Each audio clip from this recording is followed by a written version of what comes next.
Okay, so I've been just checking out flights around the southern hemisphere and just trying to hop from continent to continent and finding out just how ridiculous it is. So let's follow these planes and see if they can prove the plane. First, I'm starting in Australia and I want to go from Sydney to Santiago, Chile, which Google Maps tells us is 7,000 miles. I've been using Fare Compare. Oops, wrong one. And you can use whatever you like. Just type in your to and from. Brings up all your flights, different carriers, and all your different scenarios here. So actually it looks like a lot of flights, but there's just 6 separate flights. And out of those, there's only one non-stop, there is one stop, and then the rest are all 2s and 3 stops.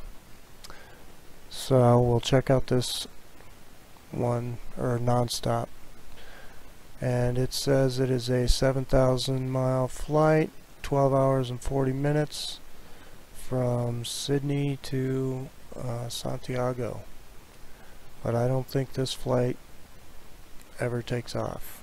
It's available only Monday, Wednesday, and Saturday also, to kind of pinch you out and make you do something different. This flight to from Auckland, it says it's one flight there, and then a non-stop from Auckland. I checked those out already as well. That would be a 6,000 mile flight in 9 hours, or I think it's 11 hours actually. Actually, we can look at it. Here it is right here. Yeah, it's 11 hours 20 minutes for 6,000 miles. But I don't think either one of these two flights are real. They're just kind of there to keep guys like me from figuring this shit out. Okay, so basically you can't do either one of these, which would only be 7,000 miles. Your next option doubles already, so you're looking at 13,000 to 15,700, and all of these flights up here are all going to United States airports. These are all United States airports, and then this YVR is Vancouver, Canada, and these are all Canadian airports.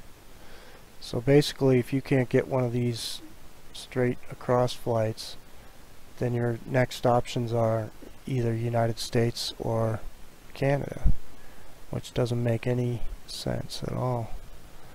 And the time, holy cow, it goes from 33 hours to 55 hours, depending on what you end up with on these. So let's just take a look at the maps. I mapped these out. And look, it just looks ridiculous what you have to try and do. You can't just go straight across. You have to actually get up into the northern hemisphere and then come back down. So that doesn't make any sense. So I mapped it on the flat earth map. And whoa, okay, now it makes sense. This is Sydney, Australia on the flat earth map. So yeah, you would want to stop at Vancouver or San Francisco or LA on your way, because it is on the way. Alright, the next one I checked out, let's see, was Johannesburg, South Africa to Perth, Australia. And I chose Perth just because it's the first city you would get to. It's a straight across shot from Johannesburg, which is right here, to Perth, which is right here.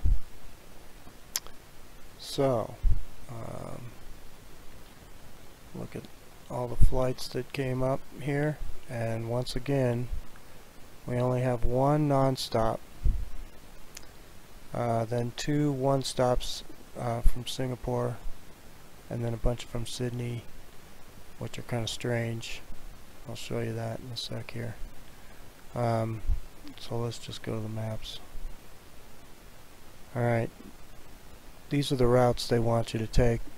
There's 3 separate airports right in this little area. This is Dubai and Dahou and not sure what that one is. This one's Hong Kong, this one's Singapore, and here's Perth right here. These 2 in black, this is the non-stop that they have to Perth, and this one's kind of a weird one. There's a little tiny island right here called Mauritius, and you know, it's almost, you know, a straight shot, but it's got a 20-hour layover. So I don't know how many people would actually opt for that flight, but the reason I put these in black is because I don't think they exist either. And then you got all these flights that go to Sydney, which is here. So what, you're going to fly right over your destination, fly 2,000 extra miles, and then hop around to all these other cities before coming to Perth.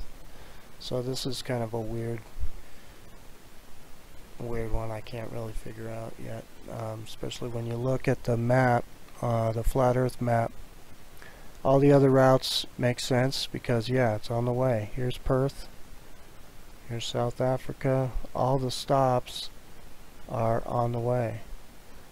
This is that Mauritius though, so yeah, I don't know, maybe.